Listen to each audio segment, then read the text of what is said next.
No cross, no crown. No cross, no crown. Child. So I cherish that old rugged cross till my trophies at last I lay down. I will cling to the old rugged cross and exchange it someday for a crown. One more time.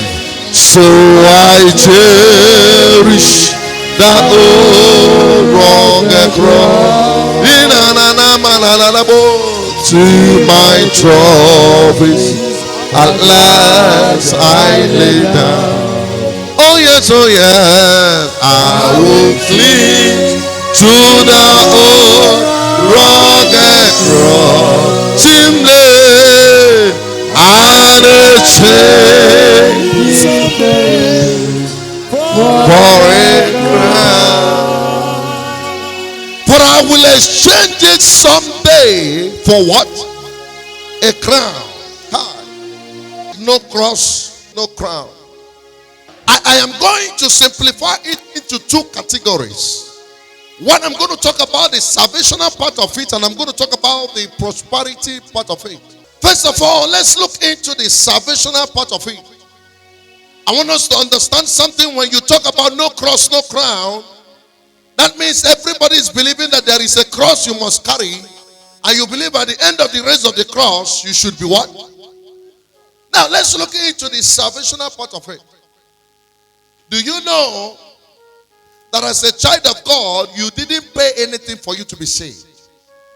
You didn't struggle for anything for you to be saved.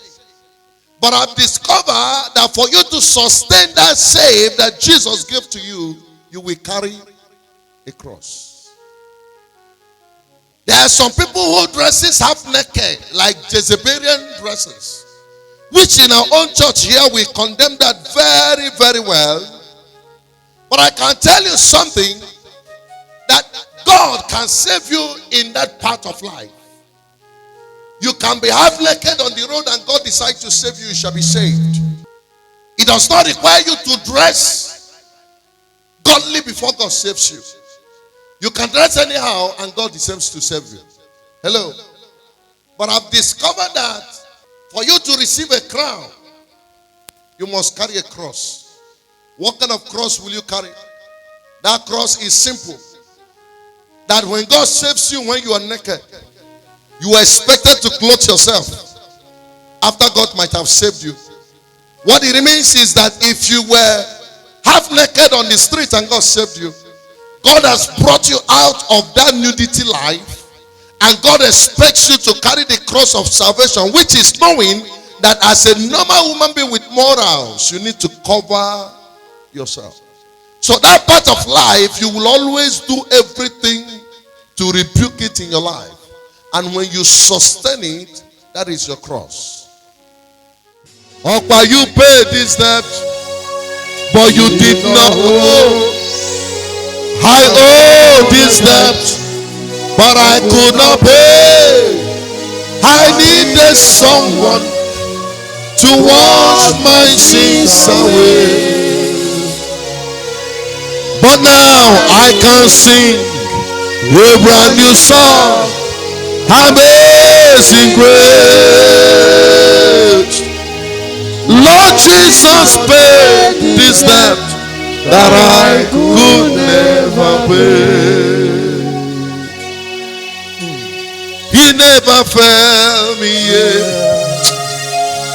He never failed me yet. Jesus Christ, you never failed me yet. For there is one thing I know, wherever I go, child, Jesus Christ, you never fail me. That is is why the Bible said in Philippians chapter 2. Take me to Philippians chapter 2, 12 to 13. Wherefore, my beloved, therefore, my beloved, as ye have always obeyed, as you have always obeyed, not as in my presence only, but now much more in my absence, work out your own salvation. Work out your own salvation with fear and trembling. With fear and trembling. Now, if God want to save you, you did not pay anything. You did not contribute anything. But God decided to save you. But for you to sustain a crown, or for you to receive a crown at the end of the day, you must have to work out your what? I hear some people will tell you, when you're saved, you're saved. I've had people make that preaching before. They will tell you, once you're saved, you are, my brother alive. Once you are saved, you are saved. But then for you to sustain that save, you must work out your what? Do you know you could be saved and somebody will come to you with $1 million bribe? And what they're asking you to do is to give what belongs to another person to another person. For instance, as a judge. And you know, as somebody who is saved by Christ, you're not supposed to do that. Now, God will not come to stop you to take the money. Sure. It is your own prerogative and decision to say no because you are saved. Now, it is your own cross to carry, to stand by to say no, because knowing that when you take that, that's a bribe, and that means it will spoil the work of Christ in you. So that means even if you are saved, you are expected to carry a cross to sustain the saving that was made upon your life. And what is the expectation of the crown? The expectation of the crown is at the end of the day, you believe heaven at last. Then going to heaven at last is, that means you have been crowned. And for you to crown, you must carry that cross to sustain that you were saved. If that is not correct, you will be in a mess. Anybody that tells you you don't have a cross to carry after you have been saved is a liar. That is why a lot of people has failed, even in the hustle of life. People think you can wake up and become a millionaire overnight. No, you must carry a cross. No man carries a crown without a cross. Even Jesus, that has to come to save us, had to carry a cross before his crown. When he get to a time, his cross became heavier. That somebody became a helper to Christ.